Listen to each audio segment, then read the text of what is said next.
Raiders. What's coming? They get to him. Oh, he takes off running. And he's in. Wanted a touchdown. I just called my own number. Bounce around real quick. We got to get these juices flowing, man. Ayuk back right. Break a tackle down the sidelines. Jump over a man. That's school right here, Tom. He made the defender look silly out in space. Oh, that was nasty right there. That's one. Be great, baby. Yes, sir. One play at a time doing you. Being great. Looks, throws, end yes! Caught! Touchdown, Detroit Lions! TJ Hawkins, yes! They did it! Yes, he's back. Brady throws toward the end. Got a receiver open. It's Antonio Brown. Touchdown, Tampa Bay. The Buccaneers. Victory when it looked like there was no chance. Oh, yeah. We've got a triple header tomorrow. We cannot wait. One of those games, Nate, is the Dolphins and the Raiders. But let's explain this segment first. It's called two-point caroling. What that means is that we put some beautiful Christmas carol music in the background, and we debate about NFL topics. Right. We go at it, we respect each other, but sometimes, Nate, we disagree. It's what families do. Right. Let's dig in right away. Let's go for this. If Tua can get the Dolphins into the playoffs for the first time in nearly a decade, Tua Tagovailoa has done enough to earn Offensive Rookie of the Year. Agree or disagree? I agree. For everything that he had to deal with. The hype coming in, Ryan Fitzpatrick being the starter, and then him being thrown on the field in the middle of a quarterback controversy. Let's just forget about that for a second. How about recently? They have been winners of 3 out of the last 4. And one of those wins, they were sitting here up against Bill Belichick. And we know what Bill Belichick does to rookies. First rookie to beat Bill Belichick since 2013. So, yeah, Peter, if the Miami Dolphins get in the playoffs for the first time in a decade, you got to show this man some love, and he will be the NFL Offensive Player of the Year. What do you say? I respect everything Tua has done. I think it's great, and I think if the Dolphins make the playoffs, it's one of the best stories in football.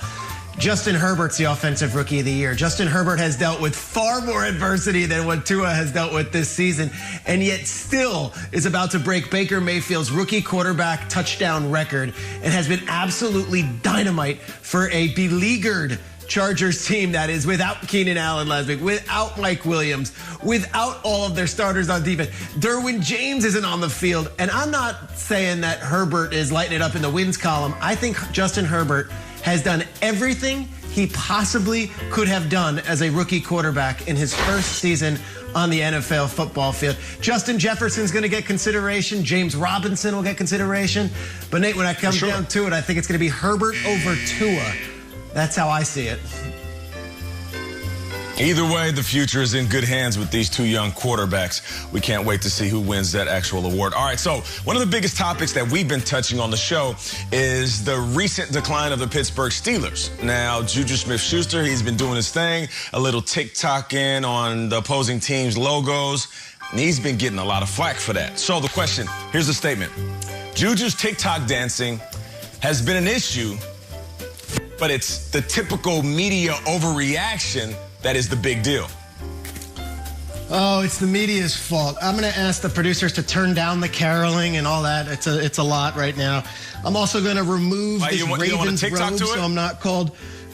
No, I'm going to remove this Ravens robe because I don't want to be called biased by the Steelers fans.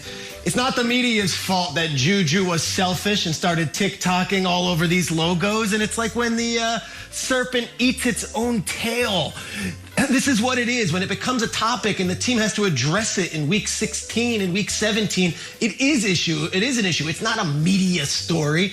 The media story would be, hey, they're making a big deal out of this, but we're fine internally. I don't know if they're fine internally. I don't know if this is a good thing, Nate. And I think it's a real easy scapegoat to blame the media and not blame the Steelers and what's going on inside the building for this becoming an issue. Sorry, go win football games. That's the end of the day. Go take care of it. And maybe when you're winning the football game, maybe don't TikTok then either. Sorry, I sound like an old man, and I was wearing a Ravens robe talking about this. This gets me fired up, and the media is the ones to blame. So nobody's blaming the media. We're just saying that the media overreacts. I'm part of the media now. I get it. He wasn't doing it during the game. He wasn't even disrespecting the team's logos when he got in the end zone. This was before the game, when guys are walking around stadiums taking pictures, when guys are dancing with their buddies on opposing teams. Hey, what's up? How you doing? How's the fam? When guys are doing all that, not even paying attention to Juju, he's TikToking.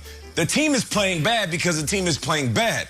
The Steelers aren't playing terribly because Juju is tick-tocking. And you know what? Because he understands that the team is getting too much attention for it, he actually is going to stop. And watch. The team's going to win, and all of a sudden they're going to say, see, it was Juju tick-tock. No, they're just playing better football, just like they should have been doing the last 3 weeks. Before we get to the last one, really last question on that. You're fine with him dancing on the logo before the game? Honestly. I mean, all earnestness. Like, if they were winning.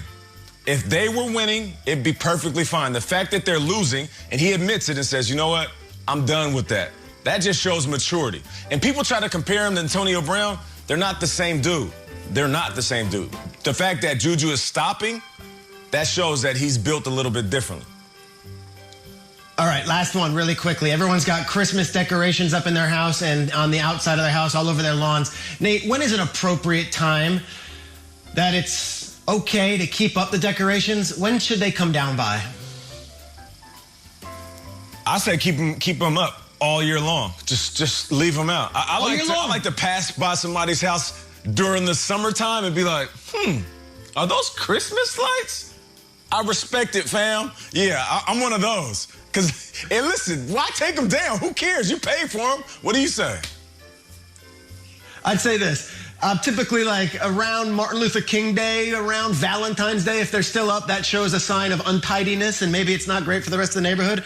But I would say the second we get to January 1st, 2021, I want all remnants of 2022 erased from your home, from your lawn, and from everything. We're starting anew in 2021, Nate. All the stuff, Christmas lights, everything, Halloween lanterns, jack-o'-lanterns, get rid of it. 2021, we start anew, we turn the page. It's gonna be the best year ever, the roaring 2021.